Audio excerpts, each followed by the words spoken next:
আপনার শরীরে জিন আছে কিনা কিভাবে বুঝবেন? এই 10টি লক্ষণ যদি আপনার শরীরের ভিতরে পাওয়া যায়, এই 10টি আসর যদি আপনার শরীরের ভিতরে এফেক্ট হয়, পাওয়া যায়, তাহলে বুঝতে হবে আপনার শরীরে জিনের আছর আছে।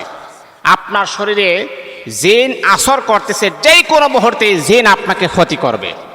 অনেকে জিন এটাকে বিশ্বাস করে না, কিন্তু আল্লাহ পাকের কোরআন আপনি যদি পড়েন, আপনি যদি মুসলমান হয়ে থাকেন, আল্লাহ কোরআনে বলেছেন ওয়ামা খালাকাতুল জিন্না ওয়াল ইনসা, আগে জিন এবং তারপরে হচ্ছে মানুষ। এর মানে হলো পৃথিবীতে আমরা আসার আগে আল্লাহ পাক জিন আগে পাঠিয়েছেন। অবশ্যই জিন বিশ্বাস করতে হবে, তা না হলে আপনার ঈমান থাকবে না। কারণ আল্লাহ কোরআনে জানায়া দিয়েছেন যালিকাল কিতাবুল লা রাইবা ফি, এটা এমন একটি গ্রন্থ, এমন একটি কিতাব, এটার জের জবর ফেশকে যদি কোনো মুসলমানের বাচ্চা অস্বীকার করে তাহলে সঙ্গে সঙ্গে সে কাফের হয়ে যাবে। তাহলে ডাইরেক্ট সুস্পষ্ট আয়াতের ভিতরে আছে যে জিনের কথা আলোচনা আছে। জিন মানুষের বন্ধু আছে, জিন মানুষের শত্রু আছে, জিন মানুষের ক্ষতিও করে। ভালো জিনও আছে, খারাপ জিনও আছে, মানুষের ভিতরে ভালো আছে, খারাপও আছে। তো কিছু জিন আছে মানুষকে ক্ষতি করার চেষ্টা করে। তাহলে যেই লক্ষণগুলো দেখতে বুঝবেন যে জিন আপনার উপর আসর করতে পারে, জিন আপনার ক্ষতি করতে পারে।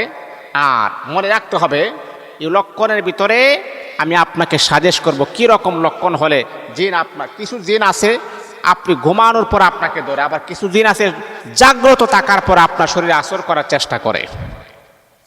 তো জাগ্রত থাকার পরে যে সমস্ত জিন আপনার উপরে আসর করার চেষ্টা করে, এটার কেমন হতে পারে, কেমন কৌশলে হতে পারে, সেই নিয়মটা আমি আপনাকে বলে দিই। 1 নাম্বার হলো, মনে করেন আপনি রাস্তা দিয়ে যাচ্ছেন, একেবারে নীরব নিস্তব্ধ, আবার মানুষ থাকলে কিন্তু জিন আপনার উপরে আসর করবে না।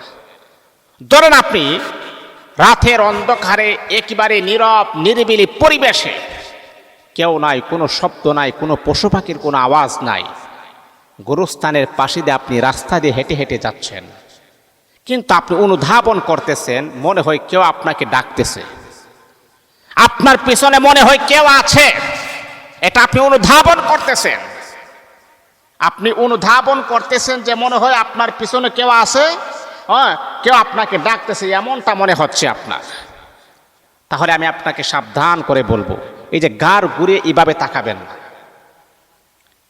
এ বাবা, এ আমার মা, শুনেন, যদি এইরকমটা মনে হয়, একা একা নীরব নিস্তব্ধ একটা জায়গাতে আপনি হাঁটতেছেন অন্ধকার, কিন্তু আপনি ভাবতেছেন মনে হয় আমার পিছনে কেউ আছে, কেউ আমাকে ডাকতেছে, তাহলে আমি আপনাকে বলবো এইভাবে গাড় ঘুরিয়ে আপনি পিছনে তাকাবেন না, পুরাটা শরীর নিয়ে আপনি তাকাবেন।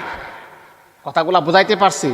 একেবারে পুরাটা শরীর নিয়ে আপনি তাকাবেন, কিন্তু এইভাবে ঘাড় ঘুরিয়ে আপনি তাকাবেন না। তাকালে আপনার বিপদ হওয়ার সম্ভাবনা আছে, আপনার গাটাকে ভেঙে ফেলতে পারে, আপনার জীবন নাশের সম্ভাবনাও আছে। যদি এমনটা মনে হয় রাতের অন্ধকারে আমি রাস্তা দিয়ে হাঁটতেছে, কিন্তু আমার মনে হচ্ছে আমার পেছনে কেউ আমাকে আহ্বান করতেছে, কেউ আমাকে ডাকতেছে, তাহলে আমি আপনাকে সতর্ক করে বলবো এইরকম ভাবে ঘাড় ঘুরিয়ে আপনি তাকাবেন না। যদি তাকান তাহলে আপনার বিপদ হতে পারে।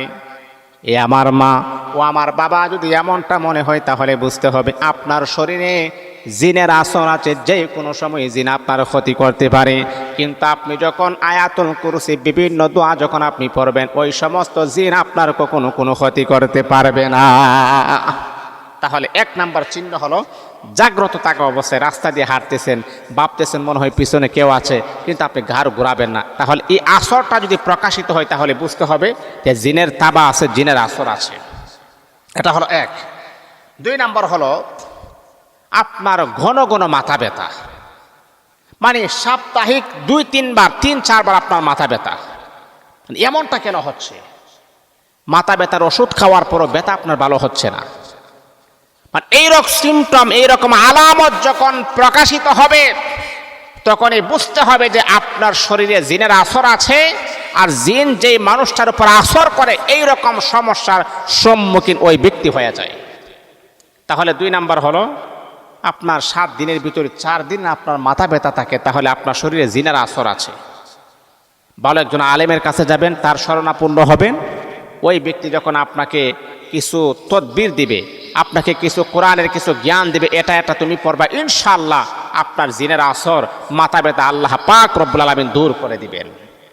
এটা হলো 2 নাম্বার, জাগ্রত থাকা অবস্থায়। 3 নাম্বার হলো যদি আপনি দেখেন ভালো কাজে বিরক্তি লাগে, আপনি মসজিদে যাওয়ার জন্য রওনা হয়েছেন কিন্তু অর্ধেক পথ যাওয়ার পর আর ভালো লাগে না, ফিরে আসছেন, এমনটা হয় না? মানে মসজিদও আপনি গেলেন, নামাজ পড়তেছেন ভালো লাগে না, কোরআন তেলাওয়াত করতেছেন ভালো লাগে, কোরআনটা নিয়ে বসছেন পড়তে ভালো লাগে না। আরে বাবা, আজীব ব্যাপার, আমি কোরআন নিয়ে পড়তে বসছি, এখন আমার পড়তে ভালো লাগতেছে না।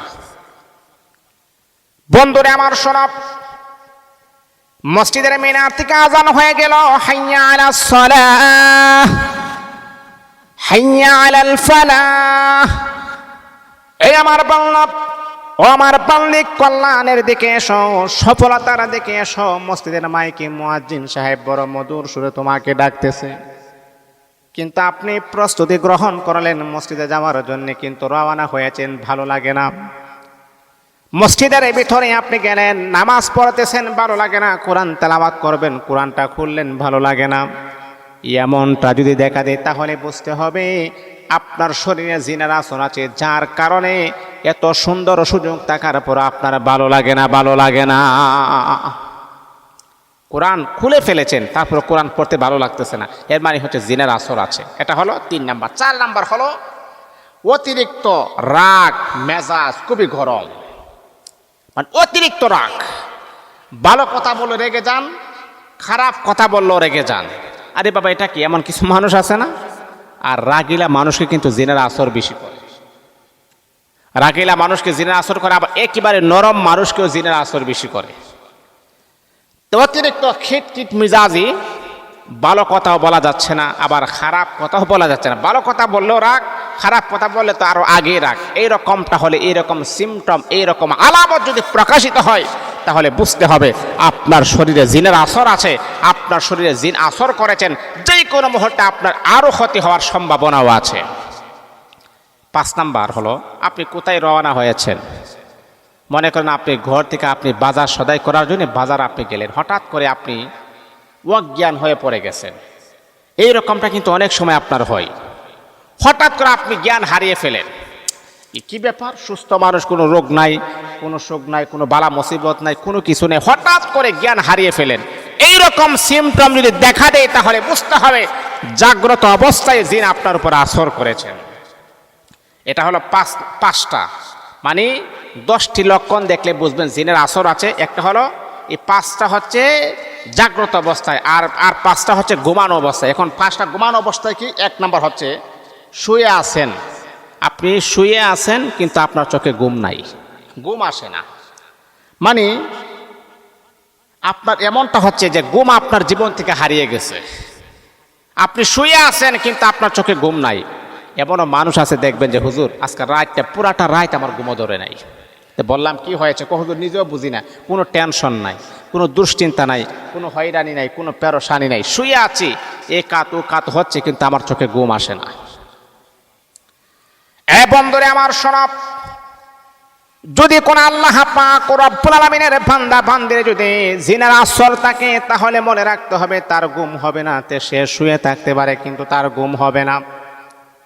কোনো টেনশন নাই, কোনো ডিপ্রেশন নাই, কোনো হয়রানি নাই, কোনো পেরেশানি নাই, তারপরও তার ঘুম হবে না। এর মানে হলো বাবারে বন্ধুরানি, আপনার শরীরে জিনের আসর যতক্ষণ পর্যন্ত না সরাবেন, না দূর করবেন, ততক্ষণ পর্যন্ত চমৎকার ঘুম আপনার কখনো আর হবে না।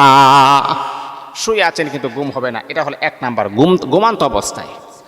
2 নাম্বার হলো মনে করেন আপনি শুয়ে পড়েছেন বা ঘরে শুয়ে পড়েছেন, হঠাৎ চমকে ওঠা, মানে আপনি ঘুমিয়ে পড়েছেন, আপনি ঘুমিয়ে হঠাৎ চমকে ওঠা। এটা কিন্তু বেশিরভাগ ক্ষেত্রে শিশু বাচ্চারা এরকমটা হয় না এমনটা যে হুজুর আমার সন্তান দুধের শিশু ঘুমিয়ে থাকে, হঠাৎ করে লাফ দিয়ে উঠে, হঠাৎ করে চমকে যায়, হঠাৎ করে এমনটা হয়, তাহলে বুঝতে হবে যে আপনার শিশু বাচ্চার জিনের আসর আছে, যার কারণে হঠাৎ ঘুমের ভিতরে সে চমকায় ওঠে, সে লাফ দিয়ে ওঠে। অনেক মা বোনেরা আমাদেরকে বলেন হুজুর আমার নিষ্পাপ শিশু বাচ্চারা যখন ঘুমিয়ে যায় হঠাৎ করে ঘুম থেকে আছে কান্না শুরু করে দেই, হঠাৎ করে ঘুম থেকে আসে লাফিয়ে উঠে, হুজুর এটার জন্য আমি কি করতে পারি? অনেক ডাক্তার দেখাইলাম, অনেক টাকার ওষুধ আমি খাইলাম, কিন্তু আমার সন্তানের কোনো উন্নতি আমি দেখি নাই। আমি আমার ওই সমস্ত মাদেরকে বলি, মারে মেডিসিন আপনি খাওয়াইতে খাওয়াইতে যদি তার গলা পর্যন্ত নিয়ে আসেন, তারপরও আপনি রেজাল্ট পাবেন না। জিনের আসর কখনো কোনো ডাক্তার ভালো করতে পারবে না। কি করতে হবে? আল্লাহ পাক রব্বুল আলামিনের মহাগ্রন্থ আল কোরআনের কাছে আসতে হবে। আপনি কোরআনের সূরাতুল ফালাক, সূরা ইখলাস, সূরা নাস, এমনকি আয়াতুল কুরসি পড়ে আপনার সন্তানকে আপনি ফু দিবেন, জিনের বাবা সহ পলায়ন করতে বাধ্য হয়ে যাবে। এইগুলা পরে আপনি ফু দেন, আপনার সন্তানের শরীরে জিনের আসর আর থাকবে না, ইনশাআল্লাহ সুস্থ হয়ে যাবে, তার লাফারি বন্ধ হয়ে যাবে। এটা হলো আপনার এটা হলো 2 নাম্বার। 3 নাম্বার হচ্ছে ঘুমের ভিতরে কথা বলা, ঘুমের ভিতরে চিৎকার করা। আসলে এমন কিছু মানুষ আছে ঘুমিয়ে ঘুমিয়ে কথা বলে, এটা কিন্তু জিনের আসর, আমরা অনেকেই বুঝি না এটা। কিছু মানুষ আছে কি জানেন, ঘুমিয়ে ঘুমিয়ে কথা বলে, এটা জিনের একটা আসর, জিনের একটা লক্ষণের ভিতরে কিন্তু এটা পড়ে, কিন্তু আমরা অনেকে এটা বোঝার চেষ্টা করতে পারি না। ঘুমিয়ে ঘুমিয়ে অনেকে কথা বলে, আবি যাবি কথা বলে। এগুলাকে দূর করতে হলে অবশ্যই আয়াতুল কুরসি পরে ফু দিবেন, শরীরটাকে বন্ধ করে নেবেন, এগুলো আর কখনো থাকবে না। 4 নাম্বার হলো, মনে করেন স্বপ্নে কোনো প্রাণী আপনাকে আক্রমণ করতেছে, এমনটা আপনি দেখতেছেন।